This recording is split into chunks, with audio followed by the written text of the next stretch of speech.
28 जुलाई 1914 ये वो तारीख है जब द ग्रेट वॉर चालू हुआ था, जिसको हम वर्ल्ड वॉर 1 भी कहते हैं। तो वर्ल्ड वॉर 1 का रीज़न चालू होने का ये था कि ऑस्ट्रियन एम्पायर के प्रिंस की एक 19 साल के लड़के ने गोली मार के हत्या कर दी थी। वर्ल्ड वॉर 4 साल चला। 1918 में वर्ल्ड वॉर का खत्म हुआ और कहा जाता है कि इस वर्ल्ड वॉर में अराउंड 20 मिलियन पीपल्स मर चुके थे या अफेक्टेड हुए थे। लेकिन क्या एक्चुअल में एक 19 साल के बच्चे के गोली मारने से ये वर्ल्ड वॉर चालू हुआ था या कारण कुछ और था? चलिए ये देखते हैं इस वीडियो में। Hello, my name is Karun Trivedi and you are watching my channel. चालू होती है 1877 से, जब रशिया ने ऑटोमन एम्पायर के ऊपर वॉर डिक्लेयर कर दिया था। रशिया ने डिक्लेयर इसलिए किया था कि वो जो बल्कन कंट्री है, जिसमें सर्बिया एंड ईस्टर्न यूरोप की कंट्रीज आती है, उसको वो ऑटोमन एम्पायर से अलग करना चाहता था, इसलिए रशिया ने वॉर डिक्लेयर किया था। और 1878 में आते आते रशिया ने ऑटोमन एम्पायर के ऊपर एक एज ले लिया और इनडायरेक्टली रशिया जीत गया। बाद ट्रीटी ऑफ बर्लिन साइन हुआ रशिया और ऑटोमन एम्पायर के बीच में, जहाँ पे ऑटोमन एम्पायर ने कुछ एरिया बल्कन भी कहते हैं, बल्कन कंट्रीज़ भी कहते हैं उसको, वो एरिया उन्होंने लूज कर दिया।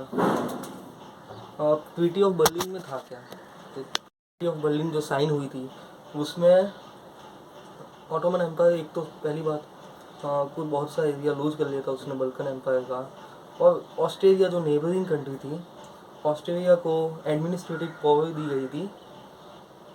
या उसमें क्या था कि रसिया अपनी पावर को एक्सपेंड ना कर सके, तो इसलिए ऑस्ट्रेलियन हंगेरियन एम्पायर को एडमिनिस्ट्रेटिव राइट दिए गए थे कि वो सुरक्षा कर सके। बट ऑफिशियली वो पार्ट तो ऑटोमन का ही था, बट ऑस्ट्रिया को एक राइट दिया गया था।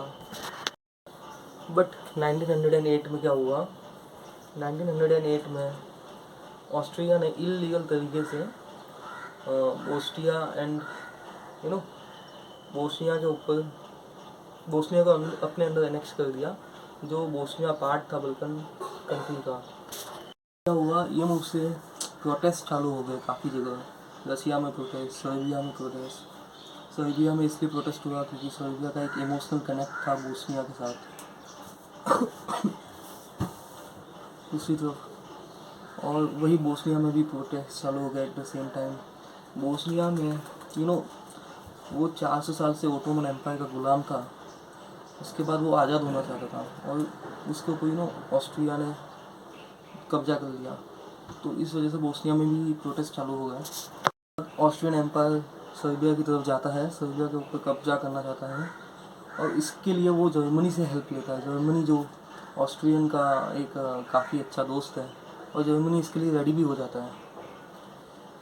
इसके बाद एक ग्रुप बनता है जिसको यंग बोस्निया ग्रुप कहते हैं। वो ग्रुप में सारे स्टूडेंट्स होते हैं। स्टूडेंट बोस्निया की आज़ादी के लिए प्रोटेस्ट करते हैं और फॉरेन रूल को अपने ऊपर नहीं मानते वो लोग। फिर 1914 में ऑस्ट्रिया के जो प्रिंस थे उनका हत्या कर दिया जाता है इसी ग्रुप के एक मेंबर के द्वारा। इस इंसिडेंट को देख के ऑस्ट्रिया का किंग नाराज़ हो जाता है और जंग छेड़ देता है सर्बिया के खिलाफ, जो सपोर्ट कर रहा था इस ग्रुप को बेसिकली। तो ये रसिया देख रहा था, तो रसिया ये देखते हुए सर्बिया की हेल्प करना आता है एंड ऑस्ट्रिया की हेल्प करना जर्मनी आता है। फिर फ्रांस भी सपोर्ट में आ जाता है रसिया एंड सर्बिया के। उसके बाद ऑटोमन एम्पायर जो रशिया का काफ़ी दुश्मन था, वो सपोर्ट करने आ जाता है ऑस्ट्रिया तरह, ताकि वो रसिया से बदला ले सके। उसके बाद धीमे धीमे यूके भी सपोर्ट करता है रशिया को, ड्यू टू सम अलायंस हुए थे इनके बीच में। And then the great world war start. USA Japan भी काफ़ी पीछे रहते हैं, वो भी आ जाते हैं। तो ये था द ग्रेट वर्ल्ड वॉर 1 का स्टार्ट होने का रीज़न।